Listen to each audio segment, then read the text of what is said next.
கரங்கள் வீட்டு கத்திர சூத்திரம் பண்ணுவோமா? கத்த நல்லவர், அல்லேலூயா.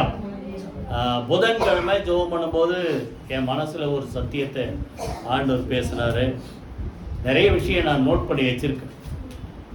வெள்ளிக்கிழமை ரெகுலராக டெய்லி பைபிள் படிக்கும்போது அந்த போர்ஷன் அப்போது ஒரு மனுஷனை குறித்து என் இருதயத்தில் ஆண்டவர் பேசினார்.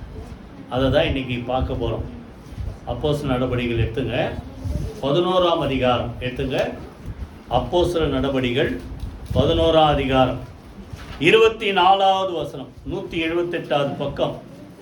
புதிய ஏற்பாடு 178வது பக்கம். அப்போஸ்தலர் நடபடிகள் 11:24. யாராவது வாசிங்க, நல்லா கவனிங்க. யாரை பற்றி சொல்றாருன்னா, பர்னபா ஆண்டவர் ஒரு மனுஷனை குறித்து ஆண்டவர் பேசுறார். அவன் யாரும் சொல்லுங்க? அவன் நல்லவனும் பரிசுத்தாவினாலும் விசுவாசத்தினாலும் நிறைந்தவனுமாய் இருந்தான். அநேக ஜனங்கள் கர்த்தரிடமாய் சேர்க்கப்பட்டார்கள். கவனிங்க, ஒருத்தர் பேசக்கூடாது. கவனிங்க, பர்னபாவை குறித்து சொல்றாரு. எடுத்தோடனே ஒரு சாட்சி ஆண்டவர் சொல்றாரு. அவன் யாரு சொல்லுங்க? இப்பதானே படிச்சோம். அவன் யாரு சொல்ல மாட்டேங்கிற? யார் அவன்? நல்லவன். பொதுவாகவே பைபிளில் அந்த மத்தேயு 19ஆம் அதிகாரத்தில் ஒரு வேதபாரகன் சொல்றான், நல்ல போதகரே, நித்திய ஜீவனை சுதந்திரித்துக்குள்ள நான் என்ன செய்யணும்? இயேசு சொல்றாரு, நீ என்ன நல்லவன் சொல்ற? நல்லவர் தான், நல்லவரும் நன்மை செய்கிறவருமாய் சுற்றி திரிந்தவர். ஆனா அவர் என்ன சொல்றாரு? தேவன் ஒருவர் தவிர நல்லவன் ஒருவரும் இல்லையே. அப்போ பைபிள்ல ஒரு மனுஷனை குறித்து 2-3 பேர் குறித்து இருக்கிறார். அவன் நல்லவன் அப்படி. கொர்நேலியை குறித்து பார்த்தா அடுத்தவங்க சாட்சி சொல்றான், நல்லவர் என்று நற்சாட்சி பெற்ற ஒரு மனுஷன் கொர்நேலி அப்படி. அப்ப இங்க ஆண்டவர் பரிசுத்த ஆவியானவர் அவனை குறித்து எழுதும் போது அவன் யாருன்னு சொல்றாரு? நல்லவன். எப்படி அவன் நல்லவன்? எதனால அவன் நல்லவன்? புரியுதா? அந்த நல்லவன் என்ன செஞ்சாதான் இன்னைக்கு நம்ம பார்க்க போறோம். புரியுதா? அதே வசனத்துல தொடர்ந்து சொல்றாரு, அவன் நல்லவனும். அடுத்தது நல்ல கவனிங்க, பரிசுத்தாவியினாலும் விசுவாசத்தினால் நிரப்பப்பட்டு நீங்க வாழ்ந்தா நீங்க நல்லவங்களா தான் வாழ்வீங்க. நான் எத்தனை சொல்றது? தேவனுடைய ஆவியினால், எவர்கள் தேவனுடைய ஆவியினால் சொல்லுங்க நடத்தப்படுகிறார்கள் அவர்கள் தேவனுடைய பிள்ளைகள், புத்திரராய் இருக்கிறார்கள். அப்போ உள்ள ஆவியானவர் இருந்து நீங்க நல்ல நடத்தினா அவர் நல்ல ஆவி. எதனை 143ஆம் சைத்துல தான் உங்களுடைய நல்ல ஆவி சொல்லுங்க என்னை செம்மையான வழியிலே நடத்துவாராக. அப்போ நல்ல ஆவியானவர் உள்ள இருந்து அவர் வார்த்தையின்படி அவர் நம்மளை நடத்தினா நம்ம எப்படிதான் இருப்போம்? சொல்லுங்க, வாய்த்தல சொல்லுங்க, நல்லவனாதான் இருப்போம். கைகளை வீதி கத்திர சூத்திரம் போனோமா? அவன் நல்லவன். அடுத்தது விசுவாசத்தினால் நிறைந்தவன். எப்பவுமே நல்லா கவனிங்க, நமக்குள்ள தேவன் கொடுக்கிற விசுவாசம். உலகத்தை குறித்து நிறைய நம்பிக்கை இருக்கும், அது விசுவாசம் இல்லை, அது நம்பிக்கை. நம்ம நல்லா படிச்சிருக்கோம், அந்த படிப்பு உதவி செய்யும். நல்ல ஒரு வேலையில் இருக்கிறோம், அந்த வேலை உதவி செய்யும். இல்லை ஒரு சிலர் பிள்ளைகள் நல்லா படிக்க வச்சுட்டோம், பிள்ளைங்க பார்த்துக்குவாங்க. இப்படி இதெல்லாம் நம்பிக்கை. ஆனால் விசுவாசம் என்பது தேவன் நமக்கு கொடுக்கிறது. பரிசுத்த ஆவியான உள்ள இருந்து என்ன செய்யறார்? அந்த விசுவாசத்துல என்ன செய்யறார்? நம்மளை நடத்துறார். அதில் நடத்தப்படுவோம் என்று சொன்னால் நம்ம நிச்சயமா நல்லவங்களா தான் வாழ்வோம். ஏன்னா ஒரு வசனம் இருக்குது, விசுவாசத்தினால் வராத யாவும், தெரியுமா? படிச்சிருக்கீங்களா? விசுவாசத்தினால் வராத யாவும் பாவமே. அப்போ விசுவாசம் இல்லாம வேற வழியில நம்ம நடந்தா தவறான வழியில நடக்கிறதுக்கு நமக்கு வாய்ப்பு நிறைய. ஆனா தேவன் சொல்ற வார்த்தையின்படி, அவர்களுடைய சத்தியத்தின்படி, அவருடைய ஆவியான நமக்குள்ள இருந்து நம்மளை நடத்தினா நம்ம எப்படிதான் இருப்போம்? சொல்லுங்க, நல்லவன். நல்லவனா வாழ். பர்னபா, இந்த பர்னபாவுக்கு 2-3 பேர் அர்த்தம். எபிரேய வார்த்தையில, கிரேக்க வார்த்தையில பார்த்தீங்கன்னா பர்னபான ஆறுதலின் மகன். 2வது அடுத்தவங்களை உற்சாகப்படுத்துகிற ஒரு மகன். இன்னொன்று சொல்ல போனா தீர்க்கதரிசியின் மகன். பர்னபா, பர்ன மகன். புரியுதா? ஆனால் நல்லா கவனிங்க, அந்த அவன் நல்லவனா வாழ்ந்தானே, அது எப்படி? அவங்கிட்ட என்னென்னலாம் நல்லது? எப்பவுமே நம்ம முன்னோர்கள் வாழ்ந்த வாழ்க்கை பார்த்து நம்ம என்ன செய்யணும், கற்றுக்கணும். நேற்று எங்கள் அம்மா இறந்து 4 வருஷம் ஆச்சுன்ட்டு ஒரு ப்ரேயர் மீட்டிங் வச்சு பிள்ளைங்க பேர பிள்ளைங்களாம் நடத்துனாங்க. நானே அமைதியாக உட்காந்துட்டேன். பேர பிள்ளைங்களே மெசேஜ் கொடுத்தாங்க, பேர பிள்ளைங்களே பாட்டு பாடினாங்க, பேர பிள்ளைங்களே என்னது சாட்சி சொன்னாங்க. அப்போது சொன்னது என்னது, பாட்டி இப்படிலாம் வாழ்ந்தாங்க, பாட்டி வாழ்ந்த மாதிரி நம்மளும் என்ன செய்யணும் அவங்க பேரை வச்சு, அவங்க பேருக்கு ஸ்டெல்லா 6 எழுத்து, அந்த 6 எழுத்தை வச்சு ஒரு மெசேஜ் எப்படிலாம் இருந்தான். புரியுதா? அப்போது முன்னோர்கள் வாழ்ந்த வாழ்க்கை நமக்கு எப்படி இருக்குது, முன் உதாரணமாக இருக்கும். நீங்கள் அப்படி நடந்தால் உங்கள் வாழ்க்கை உங்களுக்கு பிறகு நிறைய பேருக்கு எப்படி இருக்கும். எத்தனை பேர் புரியுது? நீங்கள் முன்னோர்கள் வாழ்ந்த முன் உதாரணத்தை எல்லாருக்கும் முன்மாதிரி நமக்கு ஆண்டவர் தான்.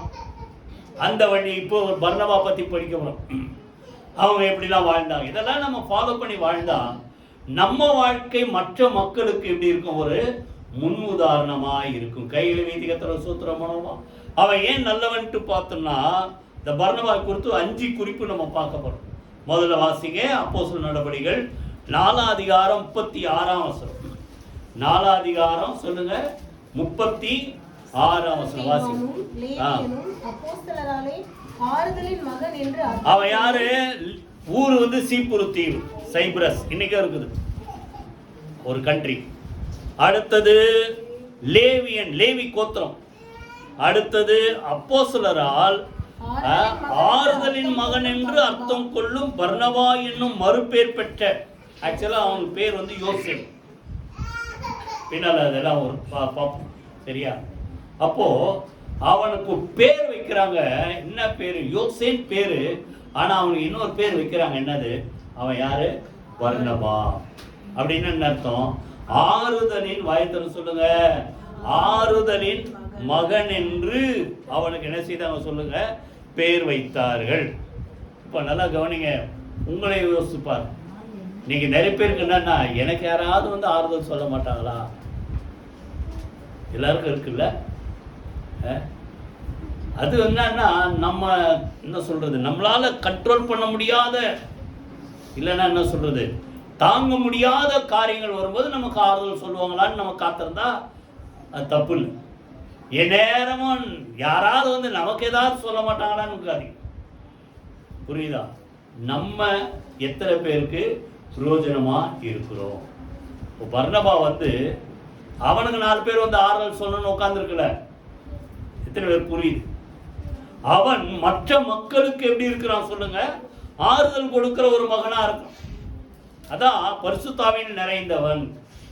நீங்க பரிசுத்தாவில நிறைந்து வாழ்ந்தா நிச்சயமா நீங்க மற்றவங்களுக்கு ஆறுதல் சொல்ற மக்களா வாழ்வீங்க. ஏன்னா நமக்குள்ள இருக்கிற ஆவியான ஒரு பேர் என்ன சொல்லுங்க, அவர் பேர் என்ன சொல்லுங்க, தேற்றரவாளன். நான் போய் என்ன சொல்றாரு, வேறொரு தேற்றரவாளனை உங்களுக்கு அனுப்புவேன். யோவான் 14:16 சொல்றார் ஆண்டவர் இயேசு.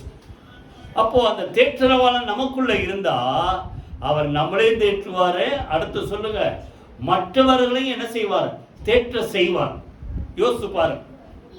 நீங்க நேரம் யாராவது எனக்கு ஏதாவது சொல்ல மாட்டாங்களா உட்கார்ந்துருக்கீங்களா? நீங்க போய் மற்றவங்களுக்கு ஆறுதல் படுத்துற மக்களா இருக்கிறீங்களா? நமக்குள்ள ஆவியானவர் தான் அப்படிதான் நடத்துவார். ஏன்னா ஒரு வசனம் வாசிங்க, ஏசாயால 61ஆம் அதிகாரம் எடுத்துங்க. ஏசாயா 61ல 1 வாசிங்க.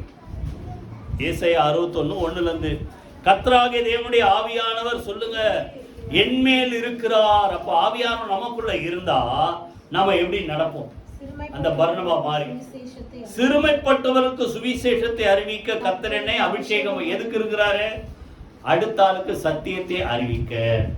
அதாவது 30ஆம் சங்கீதத்தில் படிச்சோம், புழுதி உம்முடைய சத்தியத்தை அறிவிக்குமோ. மண்ணில இறங்கும் என் சரீரத்தில் நிறைய ரத்தம் இருந்து என்ன பிரயோஜனம் இல்ல? என் ரத்தத்தால் என்ன லாபம் உண்டு? அப்ப இங்க உலகத்துல வாழும்போதே என் ரத்தம் யாருக்கு பிரயோஜனமா இருக்கணும்? ஆண்டவருக்கு பிரயோஜனமா இருக்கணும். சத்தியத்தை அறிவிக்க, சுவிசேஷத்தை அறிவிக்க, அடுத்தவங்க பிரயோஜனமா வாழ்வதற்கு நம்ம என்ன செய்யணும்? நம்ம வாழ்க்கை இருக்கணும். புரியுதா? சுவிசேஷத்தை அறிவிக்க. 2வது, இருதயம் நொறுங்குண்டவருக்கு காயங்கள் தான் ஆறுதல் கொடுத்துற வாழ்க்கை. மற்றவங்களை ஆறுதல் படுத்துறவங்களா, காயப்படுத்துறவங்களா இருக்கணும். காயம் கட்டுகிறவர்கள். சொல்லுங்க வாயை திறந்து. காயம் கட்டுறீங்களா, காயப்படுத்துறீங்களா? யோசிச்சு பாரு. நீங்க பேசுற வார்த்தை அடுத்தவனை உடைய பண்ணதா, உருவாக்குதா? புரியுது? எத்தனை பேர் புரியுது? நம்ம பேசுற வார்த்தை தான். நல்லா இருக்கிறவன்னு உடைச்சிடக்கூடாது. உடைக்கப்பட்ட இருதயத்தை நம்முடைய வார்த்தை என்ன செய்யணும் சொல்லுங்க? தேற்றுகிற வார்த்தையா இருக்கணும். காயம் கட்டுதலையும், அடுத்தது கட்டுண்டவர்களை கட்டவிழ்த்தலையும், அடுத்து சொல்றாரு பின்னால 2ஆம் வசனத்துல கடைசி வார்த்தை, துயரப்பட்ட அனைவருக்கும் ஆறுதல் செய்யவும். ஆவியான நமக்குள்ள இருக்கிறார். அந்த பர்னபாக்குள்ள இருந்தார், நமக்குள்ள இருக்கிறார். அவன் ஆறுதலின் மகன். அப்ப நம்ம வாழ்க்கை, நமக்குள்ள ஆவியானவர் இருந்தா அடுத்தவனை என்ன செய்யணும் சொல்லுங்க? தேற்றரவு பண்ணுகிற மக்களா இருக்கும். கைகளை வீதி கத்துற சூத்திரம் பண்ணும். யோப தேற்றணும் தான் வந்தாங்க. ஆனா தேற்றணும் வந்த மக்கள், இந்த சிநேகிதர்கள் தூற்றிட்டு போயிட்டாங்க இல்ல? அப்போ அப்படி நம்ம இருக்கக்கூடாது. மற்றவர்களை சொல்லுங்க காயம் கட்டுகிறவர்களாக, பலப்படுத்துகிறவர்களாக, தேற்றரவு பண்ணுகிற மக்களாக, ஆறுதல் கொடுக்கிற மக்களாக நம்ம வாழ்க்கை என்ன செய்யணும் சொல்லுங்க? இருக்கணும். அதுக்கு தான் தேவன் நம்மளை என்ன செய்திருக்கிறார்? அவருடைய பரிசுத்த ஆவியினாலே நம்ம என்ன செய்திருக்கிறார் சொல்லுங்க? அபிஷேகம் பண்ணி இருக்கிறார். அவன் பரிசுத்த ஆவியினாலும் விசுவாசத்தினாலும் நிறைந்தவன். அவன் வாழ்க்கை எப்படி இருந்தது சொல்லுங்க? அநேக மக்களுக்கு ஆறு. நல்லா கவனிங்க. எப்பேற்பட்ட மக்களும் ஒரு சில நேரத்தில் உடைஞ்சிருவான். பொதுவாகவே நான் அவ்வளோ சீக்கிரம் என்ன சொல்கிறது, ரொம்ப ஃபீல் பண்ண மாட்டேன். ஈஸியாக எடுத்துகிட்டு போ. எங்கள் அம்மாவும் அப்படி தான். நேற்று சொன்ன இந்த பிள்ளைங்கள்லாம் பேசுனதை பார்த்தா ரொம்ப நல்லா இருக்கும். சின்ன வயசில் அவ்வளோ பாடுபட்டு தான் வளர்த்துருக்காங்க. என்னை சேர்த்து மொத்தம் 8 பேர். 8 பிள்ளைங்களை வளர்க்குறது சும்மா இல்லைங்க. இப்போல்லாம் என்ன 2 பிள்ளைங்களை வளர்க்குறதுக்கு நீங்கள் என்னென்னமோ பிளான் பண்ணாலுமே முடியல இல்லை? 2, 3, 4, 8 பேரை வளர்த்துருக்குறாங்க பாரு. புரியுதா? அப்போது அதெல்லாம் ஒரு சில நேரத்தில் எதுக்கு சொல்கிறேன், எப்பேற்பட்ட ஆளுக்கும் உடைக்கப்படுற சூழ்நிலை வரும். பவுல் அப்படி தான் ஃபீல் பண்ணுறார். உள்ளே பயங்களும் உள்ளே போராட்டங்கள், வெளியே யாராவது வாசிங்க 2 கொரிந்தியர் 7ஆம் அதிகாரம். யார் எடுத்தீங்களா அந்த வார்த்தை? 2 கொரிந்தியர் 7ஆம் அதிகாரம்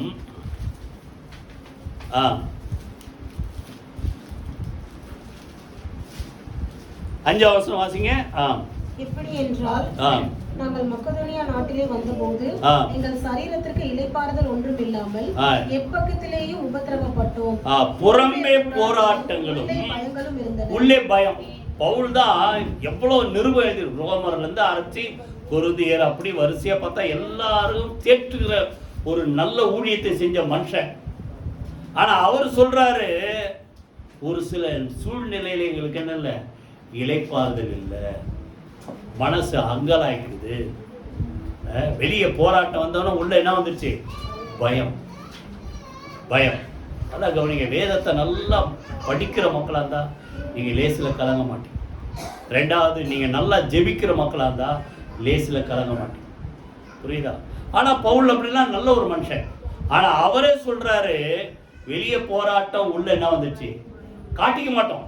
உள்ள இருக்கோம், என்ன செய்ய மாட்டோம்? காட்டிக்க மாட்டோம்.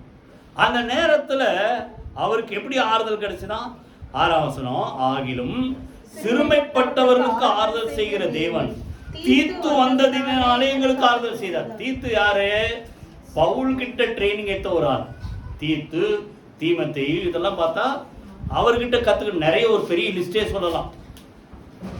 புரியுதா? அப்ப நல்லா கவனிங்க. பவுலுக்கு கிட்ட கத்துக்கிட்ட ஒரு ஆளு. ஆனா அந்த ஒரு மனுஷன் பவுலை தேடி வரும்போது அந்த ஒரு அவங்கிட்ட ட்ரைனிங் எடுத்த ஒரு தீத்து மூலமா கர்த்தர் பவுலுக்கு என்ன கொடுத்தாரு? எத்தனை பேர் புரியுது? நான் சொல்ல புரியுதா? எப்பேற்பட்ட ஆள் பவுல். அவருக்கு தான் இவருக்கு சொல்லி கொடுத்துருக்காரு நிறைய விஷயம். தீத்துக்கு நிருபமே 3 அதிகாரம் அந்த தீத்து நிருபத்தில் இருக்கு. புரியுதா? அப்போ இந்த ஒரு சின்ன ஒரு மனுஷன் பவுலுக்கு என்ன கொடுக்குறாரு? ஆறுதல். அப்போ நல்லா கவனிங்க. நீங்க எப்படி இருக்கணும்? அடுத்த மக்களுக்கு சொல்லுங்க. வாயத்தை சொல்ல மாட்டீங்களே, எப்படி இருக்கணும் சொல்லுங்களேன். எப்படி இருக்கணும்? ஆறுதல் கொடுக்கிற மக்களா. அவன் ஆறுதலின் மகன் என்ற பேர் அர்த்தம் கொள்ளும் பர்னபா என்று அழைக்கப்படும். நல்ல மனுஷன் அவன். வாழ்க்கையில் நம்ம கற்றுக்க வேண்டியது மற்றவங்களுக்கு என்ன செய்யணும்? ஆறுதல் கொடுக்குற மக்களா, தேற்றரவு பண்ணுகிற மக்களா. ரெண்டாவது 15ஆம் அதிகாரம், அப்போது எல்லாமே அப்போஸ்தலர் நடவடிக்கைகள் தான். 15ஆம் அதிகாரம் 25ஆம் வசனம். யாரோ ஒருத்தர் வாசிங்க. நம்முடைய கர்த்தராகிய இயேசு கிறிஸ்துவின் நாமத்திற்காக தங்கள் பிராணனையும் அப்போஸ்தலர் 15:25 அவருடைய நாமத்திற்காக தங்கள் பிராணனையும் ஒப்பு கொடுக்க துணிந்தவர்கள் எங்களுக்கு பிரியமானவர்களா இருக்கிற பர்னபா, பவுல் என்பவர்கள். பவுல் பத்தி நம்ம அது மற்ற நாளத்தை பார்ப்போம்.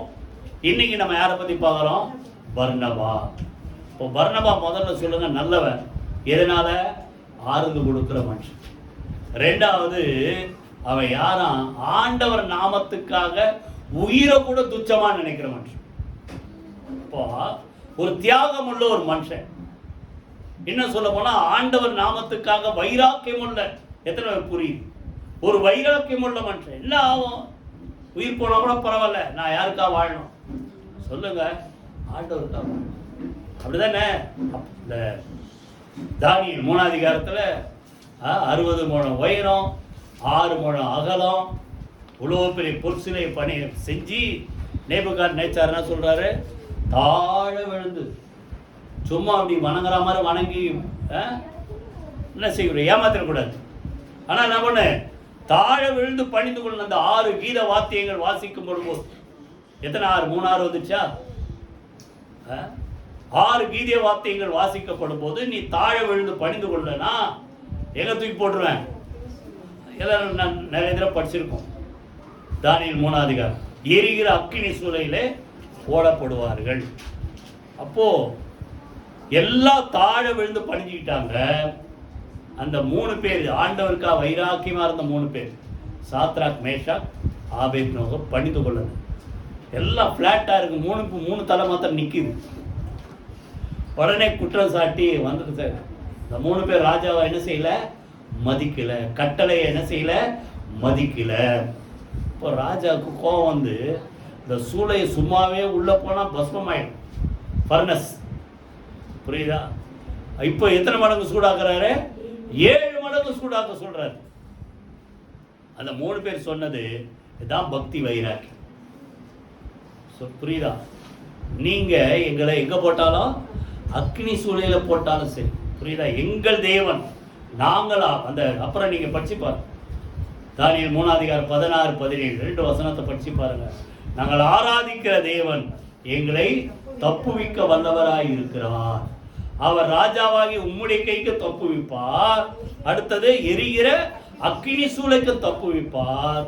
ஒருவேளை தப்புவியாமல் போனாலும், நாங்க சுட்டெரித்து சாம்பலா போனாலும் நாங்க என்ன செய்ய மாட்டோம்? நீ நிறுத்தின இந்த பொற்சிலை என்ன செய்ய மாட்டோம்? வணங்க மாட்டோம் என்பது ராஜாவாகி உமக்கு தெரிந்திருக்க. எப்படி பேசுறாங்க பாருங்க.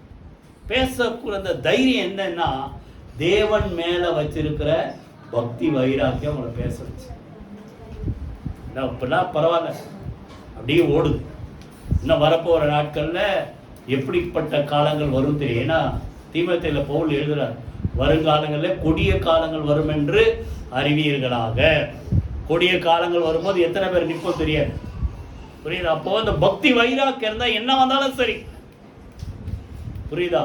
நான் ஆண்டவருக்காக நிற்பேன். இப்படி பக்தி வைராக்கியம் உள்ள ஒரு மனுஷன். ஆனால்தான் அவன் உயிரை கூட என்ன செய்யல? பெருசா மதிக்கிற பாட்டு தான். இந்த பாட்டு தானே பாடும். என்ன பாட்டு? எனது ஜீவனை மதிக்கவில்லை ஒரு பொருட்டாய் நான். அப்படின்னு அர்த்தம், உயிரை ஒரு பெருசா நினைக்கல. ஆண்டவரே சொல்றாருல மத்தேயு 10ஆம் அதிகாரத்துல, ஆத்துமாக்களை கொல்ல வல்லவர்களா இராமல், சொல்லுங்க 36 இருந்து படிச்சு பாருங்க. சரீரத்தை மாத்திரம் கொல்லுகிறவர்களா இருக்கிறவர்களுக்கு என்ன செய்யாதீங்க? பயப்படாதீங்க. அவன் மிஞ்சி போனா என்ன பண்ணுவீங்க? சரீரத்தை கொல்ல முடியும். ஆனா ஆண்டவர் எப்படிப்பட்ட வல்லவரா? ஆத்மாவின் சரீரத்தை நரகத்தில் அழிக்க வல்லவருக்கு பயப்படுங்க. தேவனுக்கு பயப்படுங்க. மனுஷனுக்கு என்ன செய்யாதீங்க? பயப்படாதீங்க. அதாவது சட்டங்களை மதிக்காதீங்கன்னு சொல்லல ஆண்டவர். புரியுதா? வரி கொடுக்கலாமா கொடுக்கலாம்னா வரி கொடுக்காது சொல்ல, வரி கொடுந்தா சொல்றாரு. புரியுதா? அப்போ தேவனுக்கு பிரியமில்லாத ஒரு காரியத்தை செய்யும்படி வந்தா இப்படி யாருக்கு முதல்ல கீழ்ப்படியணும்? தேவன். அதை தான் சொல்றாரு. புரியுதா? அப்போ நல்லா கவனிங்க. இப்படி தன்னுடைய ஜீவனை பெரிதாய் நினைக்காத ஒரு மனுஷன், தேவன் மேல ஒரு சொல்லுங்க பக்தி வைராக்கியம். நமக்கு பக்தி வைராக்கியம் தான் இந்த பைபிள் எடுத்து படிச்சுப்பார். வைராக்கியம் உள்ள பவுல் என்ன பண்ணாரா? ஆத்தங்கரையில ஜனங்களாம் வராலாம்.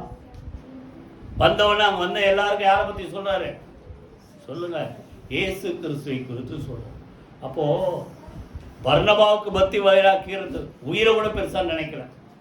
சாத்ராக் மேஷாக் ஆபேத்நேகோவுக்கு பக்தி வைராக்கியம் இருந்தது. சுட்டெரிக்கப்பட்டாலும் பரவாயில்ல, பொற்சிலை பணம் வணங்க மாட்டோம். அப்ப நமக்கு பக்தி வைராக்கியம் இருந்தா எத்தனை பேருக்கு சொல்ல முடியுமோ உயிர் இருக்கும் போதே அத்தனை பேருக்கு சொல்லுவோம். அதுதான் பக்தி வைராக்கியம். ஒரு வசனம் வாசிக்கும், 119 சங்கீதம் 139 வசனம். யாராவது வாசிங்க. 119 சங்கீதம் 139 வசனம். என் சத்துருக்களுடைய வசனத்தை மறந்தபடியால் என் பக்தி வைராக்கியம் என்னை பட்சித்தது. அப்படின்னா அர்த்தம், ஆண்டவர் வழியை விட்டுட்டு வழி விலகி போறாங்க, தேவனுக்கு பிரியமில்லாம வாழ்றாங்க. எவ்வளவு பேர் வாழ்றாங்க உலகத்துல? நம்ம எத்தனை பேரை பார்க்கிறோம்? எத்தனை பேர் புரியுது? அப்போ அவங்களுக்காக ஜெபம் பண்ணணும். எப்படியாவது அவங்களுக்கு யாரை பத்தி சொல்லணும்? சொல்லுங்க. வாயை திறக்க மாட்டீங்களா? சொல்லுங்க. ஆண்டவர் பத்தி சொல்லணும். இதுல உங்களுக்கு நெருக்கமானவங்க எத்தனை பேர் இருக்கிறாங்க? அத்தனை பேருக்கு நம்ம சொல்லி இருக்கிறோமா? இல்ல. ஃப்ரெண்ட்ஸ் இருக்கிறாங்க, கூட பிறந்தவங்க இருக்கிறாங்க, பக்கத்து வீட்டில் இருக்கிறாங்க, கூட வேலை செய்யறவங்க இருக்கிறாங்க, பிள்ளைங்க கூட படிக்கிறவங்க இருக்கிறாங்க. இல்ல, அவங்கெல்லாம் அப்படி இருக்கும்போது தாவீதுக்கு ஒரு பக்தி வைராக்கியம், ஆண்டவரை விட்டு வழி விலகி போறாங்களே, அதை பார்க்கும்போது சொல்லுங்க, என் பக்தி வைராக்கியம் என்னை பட்சித்தது. புரியுதா? அப்போ ரெண்டாவது சொல்லுங்க, உயிரே போனாலும் பரவாயில்ல, தேவன் மேல ஒரு வைராக்கிய வாஞ்சை உள்ள ஒரு மனுஷன். மூணாவது பர்னபா நல்லவன். எப்படி? அப்போஸ்தலர் நடபடிகள் 14 அதிகாரம் எடுத்துங்க. 14 அதிகாரம் நீங்க பாத்தீங்கன்னா 8ஆம் வசனத்திலிருந்து நீங்க வாசித்தீங்கன்னா பவுலும் பர்னபாவும் லீஸ்திரான்ற ஒரு ஊருக்கு போறாங்க. சுருக்கமா சொல்றேன். லீஸ்திரான்ற ஊருக்கு போகும்போது பிறந்ததுல இருந்து நடக்காத ஒரு மனுஷன் சப்பானி நடந்துட்டான். சப்பானி நடந்தவன அந்த ஊர்ல ஒரு பெரிய ஒரு என்னது எழுப்புதல் உண்டாகுது. உண்டானி உடனே என்ன நடந்து குதித்து அவன் ஓட ஆரம்பிச்ச உடனே அங்க இருக்கிற ஜனங்களாம் கூட்டம் கூடி என்ன சொல்றாங்க? 11ஆம் வசனம் வாசிங்க. இப்போ ஜனங்கள் கண்டு தேவர்கள் மனுஷ ரூபம் எடுத்து நம்மிடத்தில் இறங்கி வந்திருக்கிறார்கள் என்று லிக்கவோனியா பாஷையிலே சத்தமிட்டு சொல்லி என்ன சொல்லிட்டா? இப்ப தேவர்கள்னா புரியாது, கடவுளே வந்து இறங்கிட்டார்ப்பா. யார் மூலமா? பவுல் மூலமா, பர்னபா மூலமா கடவுளே வந்து இறங்கினாதான் தான் தாயின் வயிற்றுல பிறந்ததுல இருந்து நடக்காத ஒரு மனுஷன் நடந்துட்டான். அப்படின்ட்டு என்ன பண்ணிட்டாங்க? பேர் வைக்கிறாங்க. பர்னபாவை ஜூபிட்டர், அடுத்தது பவுல மெர்க்குரின்னு சொல்லி, அதாவது அந்த தேவர்கள் அவங்க அந்த ஆராதனைகள், புரியுதா? ஆராதிக்கிற அந்த தேவர்கள் பேர் அதெல்லாம். அப்படின்னு சொல்லிட்டு இப்போ இவனுக்கு என்ன பண்ணிட்டாங்க? மாலை மரியாதை பண்ணி இவனை கும்பிட ஆரம்பிச்சாங்க. எருதுகளையும் பூமாலைகளையும் வாசலண்டில் கொண்டு வந்து அவர்களுக்கு பலியிட அப்படின்னா அர்த்தம், இவனை கடவுளாக்கிட்டான். ஒரு அற்புதம் நடந்த உடனே பர்னபாவை பவுலை என்ன ஆக்கிட்டாங்க? கடவுளாக்கிட்ட உடனே இப்பதான் இவங்க சொல்றாங்க, பர்னபாவும் பவுலும் அதை கேட்ட பொழுது தங்கள் வஸ்திரங்களை கிழித்து கொண்டு கூட்டத்துக்குள்ளே ஓடி என்ன சொல்றாங்க? மனுஷரே, ஏன் இப்படி பண்றீங்க? யாரதான் வணங்கணும்? சொல்லுங்க. தேவன். ஏதாவது எப்பேற்பட்ட அதிசயம். சமீபத்தில் நான் திருப்பி ரிவைஸ் படிக்கும்போது ஒரு தீர்க்கதரிசி எழுப்பி அவன் சொன்னது அப்படியே நடந்தால், உங்களுக்குள்ள ஒருத்தர், தீர்க்கதரிசின்னு சொல்ல, உங்களுக்குள்ள ஒருத்தர் வந்து ஏதாவது பொய் சொல்லி சொன்னபடி நடந்தா கூட அவன் சொல்றதை என்ன செய்யாத, நம்பாத. ஏன்னா கடைசி நாட்கள் இப்படி வஞ்சிக்கிற கள்ள தீர்க்கதரிசிகள் எழும்புவார்கள். அத போல எத்தனையோ காரியங்கள் நம்ம மூலமா ஆண்டவர் செய்வார். ஆனா மரியாதை, கனம், மகிமை யாருக்கு தான் சொல்லுங்க? வாயை திறக்க மாட்டேங்க. யாருக்கு தான்? எதை செய்தாலும் தேவனுடைய நாமம் மகிமைப்படி செய்யுங்க. ஆண்டவர் தான் சொல்றார், நான் இந்த உலகத்தில் இருக்கும்போது உண்மை என்ன செய்தேன்? மகிமைப்படுத்தினேன். அவர் பேசின பேச்சு, அவர் வாழ்ந்த வாழ்க்கை, அவர் செய்த செயல் எல்லாமே தேவனை தான் மகிமைப்படுத்தும். லாசருவை எழுப்புறதுக்கு முன்னாடி அதான் சொல்றாரு. புரியுதா? உன்னுடைய இதெல்லாம் நான் ஏன் சொல்றேன்னா, உன்னுடைய நாமம் மகிமைப்படும்படி. புரியுதா? அப்ப நல்லா கவனிங்க. நம்முடைய வாழ்க்கையில என்ன வந்தாலும் நம்மளை மேன்மைப்படுத்தும். அவன் என்ன பண்ணிட்டான்? கடைசியில அந்த சப்பானி இழுத்து நடந்த உடனே இந்த 2 பேரை, பவுலே பர்னபாவே என்ன ஆக்கிட்டாங்க? அவங்கள கடவுளாக்கிட்டாங்க. அவங்களுக்கு மாலையெல்லாம் போட்டு அவங்க பேர்ல பலியிட ஆரம்பிச்ச உடனே பதறாங்க அவங்க. அந்த பதற்றம் நமக்கு இருக்கணும். நம்மளுக்கு யாரும் அப்படிலாம் மாலை மரியாதை பண்ணி பலியெல்லாம் செலுத்த போறதுல ஏதோ ஒன்று நம்மளை கொஞ்சம் என்ன சொல்றது, மேன்மைப்படுத்துற மாதிரி 4 பேர் வந்து பேசினா நீங்க என்ன சொல்லணும்? நான் இல்லை. அப்படிதானே? யாருக்கு தான்? தேவனுக்கு தான். பவுல் சொல்றாரு, ஒரு சில வசனத்தை வாசித்து முடிப்போம், அடுத்தது போயிடும். பிலிப்பியர்ல 3ஆம் அதிகாரம், பிலிப்பியர் 3ஆம் அதிகாரம் 11, 12 யாராவது வாசிங்க. அவருக்காக எல்லாவற்றையும் நஷ்டம் என்று விட்டேன், குப்பையுமாக எண்ணுகிறேன். நான் அடைந்த ஆயிற்று, இல்லை முற்றிலும் தேறினவனானேன் என்று சொல்லாதபடிக்கு எதற்காக நான் பிடிக்கப்பட்டேனோ அதை பிடித்துக் கொள்ளும்படி ஆசையா தொடர். நான் எல்லாம் தெரிஞ்சிருச்சுன்னு சொல்லக்கூடாது. இதான் முக்கியம்.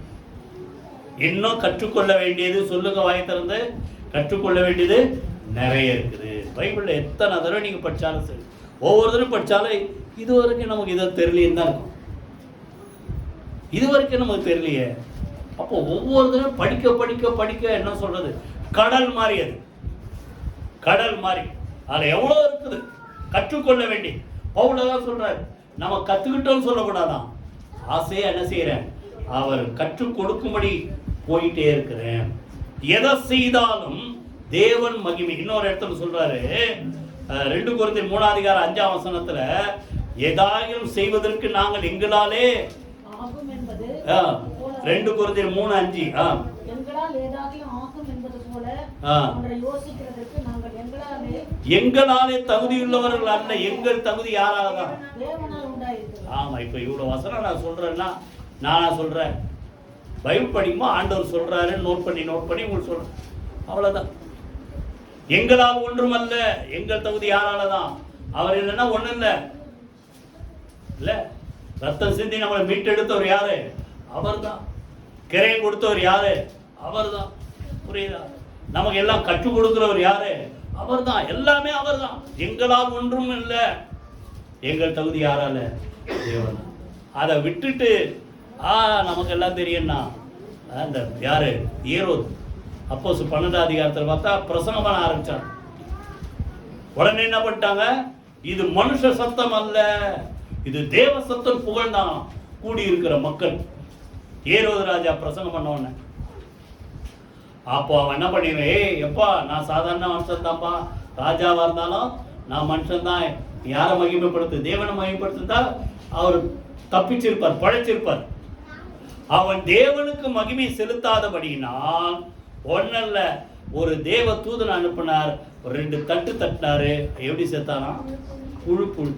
பயங்காட்டுறேன்னு சொல்லாதீங்க, நினைக்காதீங்க. புரியுதா? எப்பவுமே இதுல ரொம்ப ஜாக்கிரதையா இருக்கு. இதான் யோவான் ஸ்நானம். புரியுதா? இவர் தான் கிறிஸ்து போறதுன்னு நினைச்சுக்கிட்டாங்க. வாயை திறந்து கூட சொல்ல. நல்லா கவனிங்க நான் சொல்றது. உங்களை பத்தி வாயை திறந்து கூட போகணும் இல்ல, உங்களை மேன்மையா அவன் மனசுல நினைச்சாலே நீங்க சொல்லிடணும், ஐயோ நான் இல்ல, ஒண்ணும் இல்ல. எத்தனை பேர் புரியுது? அப்புறம் படிச்சுப்பாரு, லூக்கா 3ஆம் அதிகாரம் 15, 16. இவர் தான் கிறிஸ்துவ என்று மனசுல நினைச்சுக்கிட்டாங்களாம். அப்போ அவர் சொல்றாரு, இவன் அப்படி நினைச்ச உடனே நீங்க நினைக்கிற மாதிரி நான் கிறிஸ்து இல்லை, எனக்கு பின் வருகிறவர் ஒருவர் இருக்கிறார், அவர் எனக்கு பின்னாடி வந்தாலும் என்னிலும் மேன்மை உள்ளவர். நான் யாரு? அவருடைய செருப்பை கட்டுறது கூட நான் யாரு இல்லை, தகுதி இல்லை. இதான் நம்ம வாழ்க்கையில சொல்லுங்க, எப்பவுமே யாரதான் மேன்மைப்படுத்தணும்? தேவனை. அந்த பர்னபா அப்படிதான் தங்கள் வஸ்திரங்களை கிழிச்சு, ஏன்பா இப்படி பண்றீங்க? நாங்களாம் சாதாரண மனுஷன் தான். புரியுதா? யாருக்கு தான் மகிமை? தேவனுக்கு. நம்மளை தாழ்த்தணும். அந்த யோவான் சொல்றான், அவர் பெருகவும் நான் சிறுகவும் வேண்டும். கையில வீதி கத்திரம் சூத்திரமனும் எதிர மத்தவங்க 3 பார்த்தோம். ஆறுதல் கொடுக்கிற மனுஷன் சொல்லுங்க. 2வது, உயிரை கூட பெருசா நினைக்காம அவருக்கா வாழ்கிற வைராக்கியம். 3வது, மனத்தாழ்மை, தேவனுக்கு தான் மகிமை. 4வது, அப்போஸ்தலர் நடபடிகள் 9ஆம் அதிகாரம்,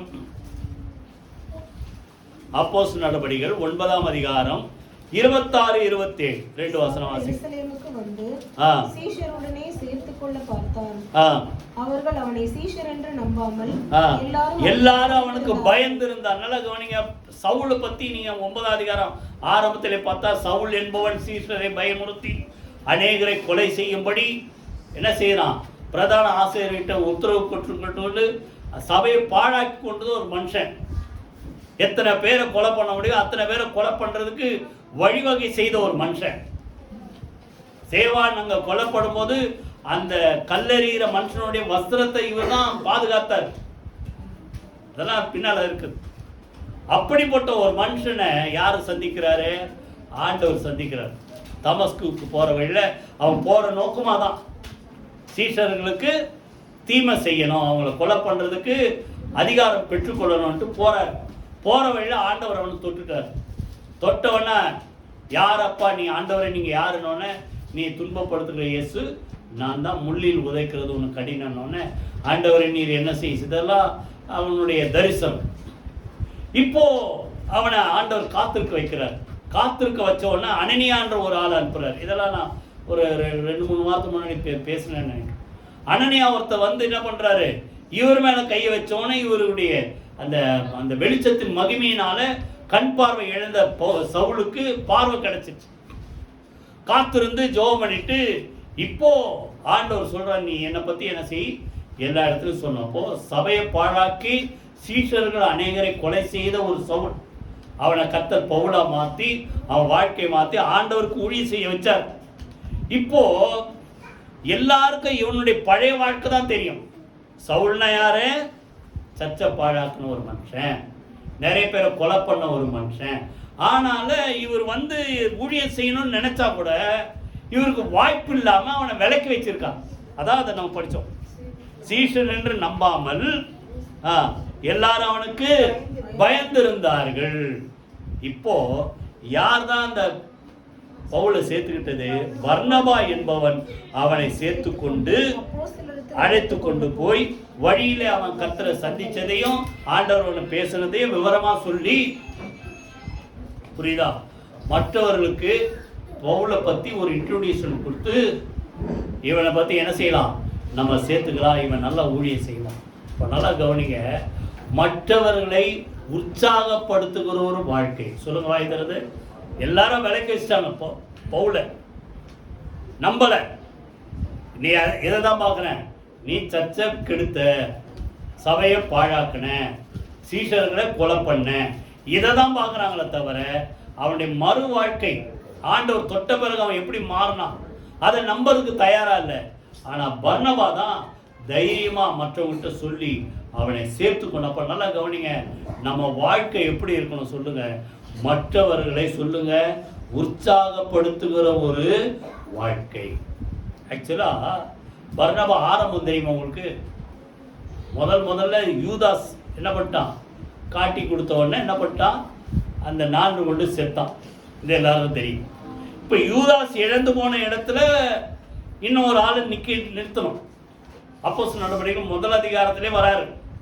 2 பேரை நிறுத்துறாரு. அதுல ஒரு ஆள் தான் இந்த பர்னபா, யோசே என்கிற, புரியுதா, அந்த பர்னபா. அவரையும் யாரை நிறுத்துறாங்க? மத்தியாஸ், புரியுதா. 2 பேரை நிறுத்தின உடனே சீட்டு யாருக்கு வந்தது? பர்னபாவுக்கு விழுல, யாருக்கு தான் விழுந்தது? மத்தியாஸ்க்கு விழுந்தது. நம்மளை போல ஆளாக ஆச்சு, நல்ல வாய்ப்பு இருக்கு வரும்னு நினைச்சேன், நம்ம மிஸ் பண்ணிட்டோம், வெக்ஸாகி போயிருக்கு. ஆனால் இவர் என்ன பண்ணல, இவரும் உற்சாகம் இழக்கல. அதே நேரத்தில் இவர் மற்றவர்கள் என்ன செய்கிறார் சொல்லுங்க, உற்சாகப்படுத்துகிற ஒரு முடியும். நேற்று முந்தா நாள் அந்த தொடர்ந்து அந்த அப்போஸ்தலர் தான் படிக்கும்போது பார்த்தா அங்கே ஒரு பிரச்சனை வருது. பவுல் சொல்றார், நீங்க அப்புறம் வாசித்து பாருங்க, அப்போஸ் 15 அதிகாரம் 36 படிச்சு பாருங்க. நம்ம ஏற்கனவே நிறைய சர்ச்சுக்கு போய் என்ன செஞ்சிருக்கோம், ஊர்ல போய் சத்தியத்தை சொல்லி வந்திருக்கிறவன் அந்த இடத்துல நம்ம திருப்பி போய் பார்ப்போம், ரிப்பீட் பண்ணி போய் என்ன செய்யலாம், போய் பார்க்கலாம். அப்படின்னும் போது பர்னபா சொல்றாரு, மார்க் என்னும் மறுபேர் கொண்ட யோவானை கூட்டிட்டு போகணுன்றார். பவுல் என்ன சொல்றாரு, அவன் நம்மளை விட்டு விலகி வேற வழியில போயிட்டான், நம்மளை விட்டு பிரிஞ்சு போயிட்டான், அதனால அவனை என்ன செய்யக்கூடாது, கூட்டிட்டு போகக்கூடாது. இது ரெண்டு பேருடைய முடிவு, யாரை நான் குற்றம் சொல்லல. ஆனா பர்னபா கிட்ட இருந்த ஒரு நல்ல குணம் அது என்னன்னா, ஒருவேளை அவன் என்ன செய்தான், நம்மளை விட்டு விலகி போனா கூட அவனை துரோகியா நினைக்காதபடிக்கு அவனையும் உற்சாகப்படுத்தி இவர் யாரை தேடி போயிட்டாரு, நீங்க அப்புறம் படிச்சு பாருங்க. பர்னபா யாரை தேடி போறாரு, அந்த மார்க் என்கிற யோவானை தேடி போய் அவனை சேர்த்து கொண்டார். கையில வீதிகத்துல சூத்திரமோ. அப்ப நல்லா கவனிங்க, எப்பவுமே பழசையை பார்த்துக்கிட்டு இவன் எதுக்க லாய்க்கில்லை, இவன் ஒத்தே வரமாட்டான் விட்டுறாது. அவன் மூலமாகவும் கர்த்தர் எதையாவது செய்ய முடியும்னு சொல்லி என்ன செய்யுங்க, சொல்லுங்க வாய்த்திருந்து, மற்றவர்களை உற்சாகப்படுத்துகிற மக்களாக வாழும். ஒரே வசனத்தை வாசித்து அடுத்தது போயிடும். ஏசாயா 35 அதிகாரத்தில் 3-4 வசனம் வாசிங்க. ஏசாயா 35 அதிகாரம் 3 வசனம் 4. தளர்ந்து போன கைகளை திடப்படுத்தி, தள்ளாடுகிற முழங்கால்களை பலப்படுத்தி, நல்ல கவனி, மனம் பதறுகிறவர்களை பார்த்து நீங்கள் பயப்படாதிருங்கள், திடன் கொள்ளுங்கள், இதோ உங்கள் தேவன் வருகிறார் என்று சொல்லு. நல்ல கவனிங்க, அடுத்து அவங்கள உற்சாகப்பட்டு சோர்ந்து போயிருக்கிறாங்களா, அந்த யாரு, குருடன் பத்திமை, ஆண்டவரே தாவீதின் குமாரன் எனக்கு இறங்கும் கூட்டிகிட்டே இருக்கான், கண்ணு தெரியாது. முதல்ல வந்த ஆளுங்க என்ன பண்ணிட்டாங்க, ஏய் சும்மா சத்தம் போடாத, நீ யாரு, பிச்சைக்காரன், அடுத்தது யாரு, நீ குருட, அமைதியா டிஸ்டர்ப் பண்ணாதன்ற மாதிரி. அப்போ நல்லா கவனிங்க, அந்த சத்தம் யாரு கேட்குது, ஆண்டவர் கேட்குது. அவர் நின்று பத்திமையை கூட்டு வர சொல்றாங்க. இப்போ திட்டின ஆளு அதே ஆளு திருப்பி வந்து சொல்றாங்க, திடன்கொள், இயேசுன்னு என்ன செய்கிறார், அழைக்கிறார். அப்போ முன்னாடி செஞ்சதை சொல்ல, இப்போ சொல்றதை செய்யுங்க. எப்பேற்பட்ட ஆளா இருந்தாலும் அவனுக்குள்ள ஒரு சோர்வு இருக்கும். மனம் பதறுகிற மக்கள் உலகத்தில் எவ்வளோ பேர் இருக்கிறாங்க, ஒரு தெரிஞ்சவங்க எவ்வளோ பேர் இருக்கிறாங்க, பயப்படுற மக்கள் இருக்கிறாங்க. அவங்கள போய் என்ன செய், உற்சாகப்படுத்தி ஆண்டவர் இருக்கிறாரு, பயப்படாத. எத்தனை பேர் புரியும்? நல்லா கவனிங்க, பர்னபாட்டை நம்ம கற்றுக்க வேண்டி சொல்லுங்க. அடுத்தது, மற்ற மக்களை உற்சாகப்படுத்துகிற ஒரு மனுஷன். 4 பார்த்தமா, கடைசியா 1 அப்போஸ்தலர் நடபடிகள் 11 அதிகாரம்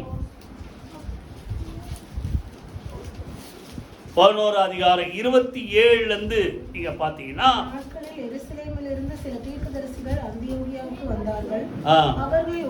ஒரு தீர்க்கதரிசி அகபுன்ற சொல்றான், உலகம் எங்கும் கொடிய பஞ்சம் வரப்போகுது அப்படின்னு. அதே போல அந்த கிளவுதியூ ராஜனுடைய நாட்கள் பஞ்சம் வந்தது.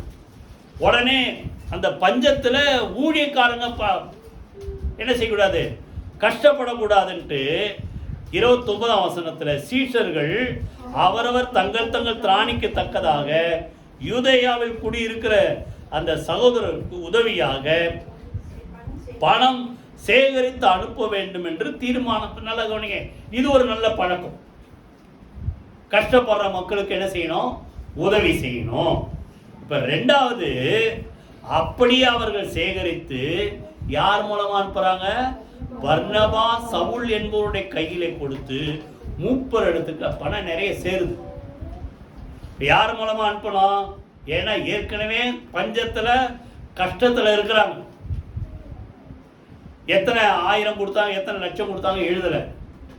கொடுத்தா முழுசா கொண்டு போய் அவன் சேர்ப்பானான்ட்டு நம்புறதுக்கு நம்ப தகுந்த ஆளா இருக்கணும்ல. எத்தனை பேர் புரியுது? ஏன்னா எல்லாம் நல்லா இருந்தா அவனுக்கு ஒரு குறை எல்லாம் எடுத்து போயிடுவான். ஊரே கஷ்டத்துல இருக்குது, புரியுதா? பொருளாதார கஷ்டம், உணவு பஞ்சம். இப்போ இவங்க பணம் சேர்த்து அனுப்புறதுக்கு நம்ப தகுந்த ஒரு மனுஷனா யார் இருக்கிறாங்க? எத்தனை பேர் புரியுது? பர்னபா இருக்கிறதால அவன்கிட்ட கொண்டு போறாங்க. அதே போல பார்த்தா அந்த 12ஆம் அதிகாரம் கடைசி வசனத்துல இருக்கும். அதே போல அந்த தர்ம பண ஊழியத்தை அவர்கள் செய்து நிறைவேற்றின பின்பு மார்க் என்னும் மறுபேர் கொண்டு யோவானை கூட்டிக் கொண்டு, அதான் நம்ம உள்ளே பார்த்தேன், வேலைக்கு போயிட்டான், ஆனாலும் சேர்த்தாங்க. சரி, நல்லா கவனிங்க. இப்போ என்ன கடைசியா பர்னபாட்டை நம்ம பார்க்கறது? சொல்லுங்க, நம்ப தகுந்த ஒரு மனிதன். சொல்லுங்க, வாய்க்கிறது சொல்ல மாட்டீங்கள, நம்ப தகுந்த மனுஷன். ஏன்னா இன்னும் சொல்ல போனா பண ஆசை இல்லாத, பண ஆசை இல்லாதவனா இருந்தாதான் அவன் என்ன பண்ண முடியும்? ஒழுங்கா கொடுத்த கொண்டு போய் சேர்க்க வேண்டிய இடத்துல சேர்க்க முடியும். புரியுதா? இன்னொன்று சொல்ல போனா பவுல் ஒரு பண ஆசை இல்லாத ஒரு மனுஷனா வாழ்ந்தான். பவுல் செஞ்ச ஊழியம் தெரியுமா எல்லாருக்கும்? எப்போ பார்த்தோம்? அந்த ஆக்கிலா பிரிஸ்கில்லா குறித்து பேசணும். என்ன அவர் வேலை? என்னது? ஊழா செய்கிற ஊழியம் வேலை. ஊழியல தேவனுக்கு செய்யறது ஊழியம், இது வேலை. அந்த வேலை செஞ்சு அதில் வர பணத்தை வச்சு இவர் ஊழியம் செஞ்சுட்டே இருக்காரு. அதே போல வேலை செஞ்சு ஊழியம் செஞ்ச ஒரு மனுஷன் யாரு? பர்னபா. நீங்க வாசிங்க 1 கொரிந்தியர் 6 அதிகாரம் 7ஆம் வசனம்.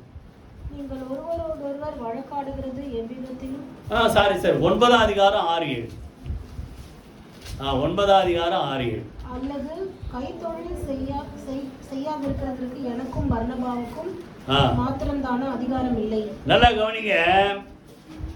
கைத்தொழில் அதாவது சொல்றாரு, அவன் இஷ்டம் போல நீங்க திரியுறீங்கப்பா. கொரிந்தியர் நிருபத்தை எழுதும் போது மற்றவங்களை பண்ற அந்த ஒரு சில தகாத காரியத்தெல்லாம் சொல்லி எழுதுறாரு. சொல்லிட்டு இவர் என்ன எழுதுறாரு? அவன் நல்லா என்ன செய்யறான்? நல்லா அனுபவிக்கிறான். எங்களுக்குன்னு அவளை அனுபவிக்க எங்களுக்கு அதிகாரம் இல்லையா? நான் மாத்திரம் வேலை செஞ்சு ஊழியம் செய்யணும். அதான் மீன் பண்றாரு. கைத்தொழில் செய்யாதிருக்கிறதுக்கு எனக்கும் பர்னபாவுக்கும் மாத்திரம் தானா? என்ன இல்ல அதிகாரம் இல்லை. எவன் தன் சொந்த பணத்தை செலவழித்து சேவகம் பண்ண முடியும்? எவன் திராட்சை தோட்டத்தை உண்டாக்கி அதன் கனியில் குசியாதிருப்பான்? எவன் மந்தையை மேய்த்து அதன் பால்? இதான் பின்னால சொல்றாரு, போரடிக்கிற மாட்ட வாய்க்கட்டாயாக. இது நம்ம ஏற்கனவே நிறைய தடவை பார்த்துட்டோம். இப்ப எதுக்கு இந்த பாயிண்ட் நல்லா கவனிங்க. பண ஆசை இல்லாத ஒரு நம்ப தகுந்த ஒரு மனுஷன் யாரு? சொல்லு, பர்னபா. அதான் சொல்றாரு, எவ்வளவு காசு வரும், ஆனா அவருடைய தேவைக்கு அவர் ஏதோ ஒரு வேலை செஞ்சு அவர் பார்த்துக்கிட்டார். புரியுதா? அதான் கவனிங்க. இதை தான் ஆண்டவர் எதிர்பார்க்க. சின்ன விஷயத்துல நம்ம உண்மையா இருந்தா அப்படிதானே? 5 தாலந்து 2 தாலந்து 1 தாலந்து பிரிச்சு கொடுக்குறாரு. கொடுத்த உடனே 5 தாலந்து வாங்கணும். என்ன பண்ணா? ஆண்டவருக்கு உண்மையா இதை வச்சு என்ன செய்யணும்? உபயோகப்படுத்தணும், பிரயோஜனமா இருக்கணும்ட்டு இன்னும் 5 சம்பாதிச்சான். உங்களுக்கு எவ்வளவு கொடுத்துருக்காரா இல்லையா? திறமை எவ்வளவு கொடுத்துருக்காரு சொல்லுங்க. என்ன திறமை இருக்குது? பாடுற திறமை இருக்கலாம், 4 பேருக்கு பேசுற திறமை இருக்கலாம். நிறைய பேருக்கு அது இருக்குது. பேசுற உங்களை தான் பார்த்து கேட்கிறேன், பேசுவீங்களா பேச மாட்டீங்களா? ஊமை நல்லா பேசுவீங்க, ஆனா யாரை பத்தி பேசணும்? அதான முக்கியம். இந்த பேசுற திறமைய ஆண்டவரை பத்தி பேசுறதுக்கு உபயோகப்படுத்தலாம்ல. அதான் தாளந்து உபயோகப்படுத்துறவன். அவன் ஒண்ணு வாங்கின என்ன பண்ணான்? புதைச்சி வச்சுட்டான். அப்போ பிரயோஜனமுள்ள ஒரு மனுஷன் உபயோகப்படுத்தினவன ஆண்டவர் வாழ்த்துறான். நல்லது உத்தமமும் உண்மையுமுள்ள ஊழியக்காரனே, உன் எஜமானுடைய சந்தோஷத்துல பிரவேசி. நீ கொஞ்சத்துல உண்மையா இருந்தபடினால் அநேகத்தின் மேல உன்னை என்ன செய்வ? அதிகாரியாக வைத்து. கைகளை வைத்தி கர்த்தரை ஸ்தோத்திரம் பண்ணுவோமா? ஆண்டவர் கொடுக்கிற எந்த காரியத்திலும் நீங்க சின்ன விஷயம் முதற்கொண்டு பெரிய விஷயம் வரைக்கும் உண்மையா இருந்து பாருங்க. இன்னும் இன்னும் இன்னும் என்ன செய்வார் சொல்லுங்க? கர்த்தர் உயர்த்துவார். சொல்லுங்க கடைசியா சொல்லுங்க, பண ஆசை இல்லாத நம்ப தகுந்த ஒரு மனுஷன். எத்தனை பார்த்தோம் சொல்லுங்க? 5 பார்த்தோமா? முதல்ல ஆறுதல், மற்றவங்களுக்கு தேற்றரவு பண்ணுகிறவன். 2வது தேவனுக்காக உயிரே போனாலும் பரவாயில்லன்னு பக்தி வைராக்கியம் உள்ள ஒரு மனுஷன். 3வது தன்னை தாழ்த்தி தேவனை உயர்த்துகிற மகிமைப்படுத்துகிற ஒரு மனுஷன். 4வது சொல்லுங்க, மற்றவர்களை உற்சாகப்படுத்துகிற ஒரு மனுஷன். 5வது பண ஆசை இல்லாத சொல்லுங்க நம்ப தகுந்த ஒரு மனுஷன். எல்லாரும் எழுந்திருக்கிற சோத்திரம் பண்ணுவோமா? அந்த நல்லவன்ற அடைமொழி வர்றது காரணம் இதெல்லாம் இன்னும் நிறைய இருக்குது. நம்ம வாழ்க்கை அப்படி இருந்தா சொல்லுங்க, அந்த கொர்நேலியை பத்தி அவனுடைய யாரு ஊழியக்காரன் வந்து சொல்றான், யூதராலே நல்லவர் என்று நற்சாட்சி பெற்ற ஒரு கொர்நேலி. நீங்க இருக்கிற இடத்துல சொல்லுங்க, நல்லவங்கன்ட்டு சொல்றாங்களா, ஆனா பிடிப்பட்டாளான்றாங்களா? கவனி, நம்ம இருக்கிற இடத்துல தேவனை மகிமைப்படுத்துற மக்களாக. இன்னொரு இடத்துல சொல்றார், புறஜாதிகள் மூலமா மத்தியிலே உங்களால தேவனுடைய நாமம் மகிமைப்படுத்தப்படுகிறதா தூஷிக்கப்படுகிறதா? நம்ம வாழ்க்கை ஒரு வர்ணமா போல இருந்தா சொல்லுங்க, தேவநாமம் மகிமைப்படும். கரங்கள் உயர்த்தி கர்த்தரை ஸ்தோத்திரம். அவன் நல்லவன், ஆறுதல் கொடுக்கிற மனுஷன், தாழ்மை உள்ள மனுஷன், தேவனை மகிமைப்படுத்துற மனுஷன். சொல்லுங்க, பண ஆசை இல்லாத ஒரு மனுஷன், மற்றவர்களை சொல்லுங்க உற்சாகப்படுத்துகிற ஒரு மனுஷன், தேவனுக்காக பக்தி வைராக்கியம் உள்ள ஒரு மனுஷன். சொல்லுங்க, ஆண்டவரே இந்த வர்ணமா போல ஆண்டவரே கர்த்தாவே நாங்கள் நல்லவர்களாய் வாழ கர்த்தர் எங்களுக்கு அனுக்கிரகம் செய்வீராக. கற்றுக்கொண்ட அந்த நல்ல குணங்கள் எங்கள் வாழ்க்கையிலே கடைபிடிக்க கர்த்தர் எங்களுக்கு உதவி செய்கிறார். வந்த ஒவ்வொருவரை அப்படியாக கர்த்தர் உருவாக்குவீராக. இயேசு கிறிஸ்துவின் ஜீவனுள்ள ஜெயமுள்ள நாமத்தில் ஜெபிக்கிறோம் நல்ல பிதாவே, ஆமென். நம்முடைய கர்த்தராக இயேசு கிறிஸ்து கிருபை, பிதாவாகிய தேவனுடைய அன்பும் பரிசுத்த ஆவியானவருடைய அந்யோன்ய ஐக்கியம் நம் அனைவரோடும் சகல பரிசுத்த அனைவரோடும் ஆண்டவராக இயேசு கிறிஸ்து வருகை மட்டும் இருப்பதாக. ஆமென். என் ஆத்துமாவே கர்த்தரை ஸ்தோத்திரி, என் முழுவதுமே என்னுடைய பரிசுத்த நாமத்தை ஸ்தோத்திரி. என் ஆத்துமாவே கர்த்தரை ஸ்தோத்திரி, அவர் செய்த சகல மறவாதே. ஆமென், ஆமென். God bless you.